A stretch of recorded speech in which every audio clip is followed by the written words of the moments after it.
In the battle over abortion access and punishment, the Biden administration on Wednesday proposed new privacy protections to prevent women's health information from being used to investigate or sue people over abortions. A senior administration official said the proposal by the U.S. Department of Health is aimed at protecting women living in states where abortion is illegal who travel out of state to have the procedure done, something research shows thousands of women are already doing. It is unclear whether the proposed rule would stifle criminal investigations.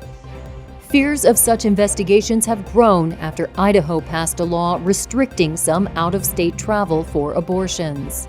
Major companies, including JP Chase, Amazon, and Disney, have said they would pay travel costs for employees seeking abortions out of state. Republican leaders have threatened retribution. The proposed rule strengthens existing privacy protections under HIPAA, which are binding in all states.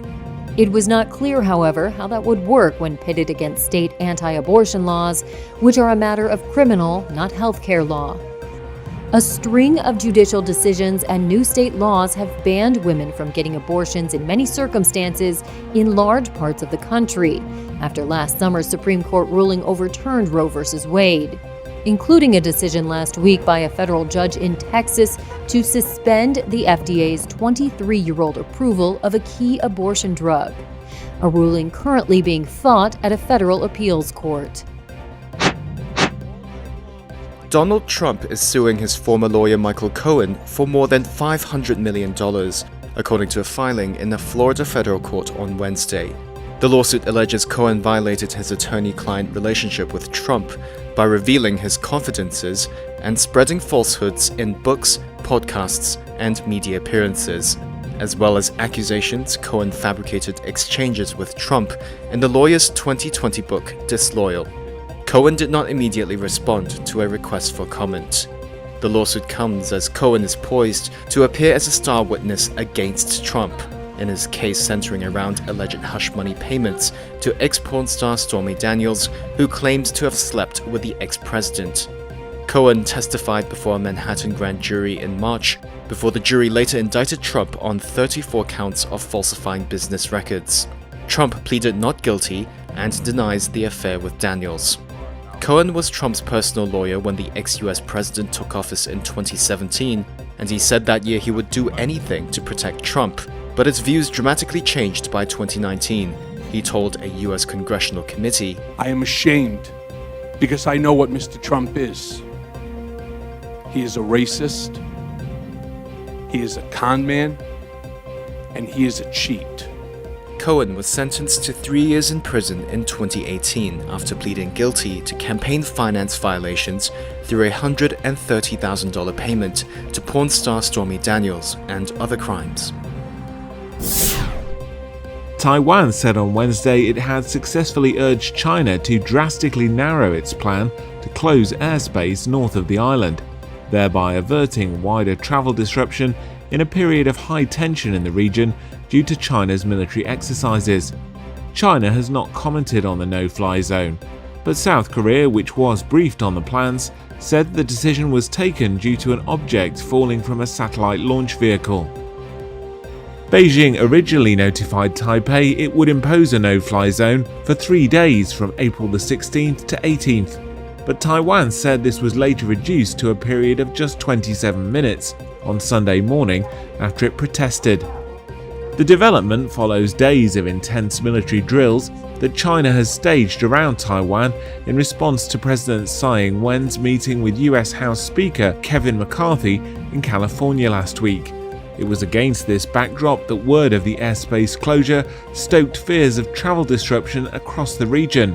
When China imposed airspace restrictions during military drills last August, there were significant disruptions to flights in the region. US President Joe Biden urged Northern Irish political leaders to restore their power-sharing government, with the promise of major US investment as he marked the 25th anniversary of peace in Belfast. Biden, who is fiercely proud of his Irish heritage, met British Prime Minister Rishi Sunak in Belfast on Wednesday. on the first visit by a US president to the region in 10 years. The devolved power-sharing government, a key part of the 1998 Good Friday peace deal, has not met for more than a year after falling out over post-Brexit trade arrangements. Peace and economic opportunity go together. In 25 years since the Good Friday Agreement, Northern Ireland's gross domestic product has literally doubled. And I predict to you, if things continue to move in the right direction, it will more than triple.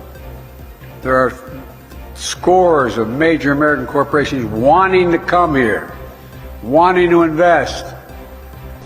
The United States backed that peace accord, which largely ended 30 years of bloodshed between mainly Catholic nationalists and mainly Protestant unionist supporters of British rule. Britain's departure from the EU has sometimes strained ties between Britain and Biden's White House because of fears Brexit risked damaging that peace agreement. Biden said the recent Windsor Framework deal between the European Union and Britain offered the stability to encourage greater investment. But the deal has so far failed to convince the region's largest pro-British party, the Democratic Unionists, to end a boycott of the local assembly. The DUP wants changes to those trade rules, which treat the province differently to the rest of the UK.